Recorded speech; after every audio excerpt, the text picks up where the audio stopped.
The DOJ report will be important to Commissioner Kevin Davis, because the fact of the matter is people have often said about where does the FOP's power come from. It doesn't come from their ability to vote, because many of them don't live in the city, so they can't influence politics like that. Some of them have done some things that we won't necessarily talk about here today, and they weren't arrested for it. Any of us would have been arrested for it. So the FOP threatens to use their power for exposure, not so much for voting, not so much as a union. And for years, they have controlled politicians, which have controlled police commissioners. What's in it, but the device itself, that I've got to do this.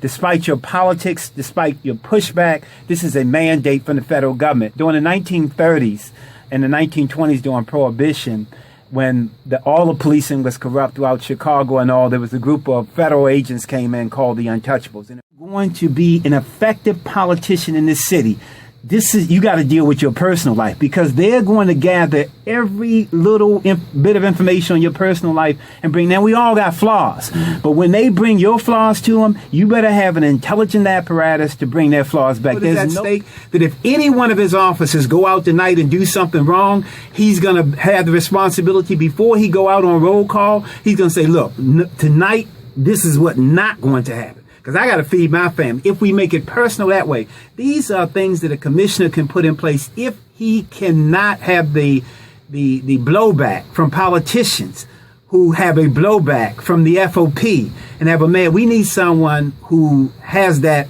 have that position. And then secondly, let me just say this and finalize it with this. We've got to understand that Donnie Glover may approach this issue with policing in Baltimore City in one way, and I may approach it in another way. That doesn't mean that Donnie is my enemy. Malcolm X, at first, was opposed to the student of the Honorable Elijah Muhammad. Malcolm X was opposed to some of the methods of Martin Luther King, but then he realized his opposition actually helped the opposition. So then he came.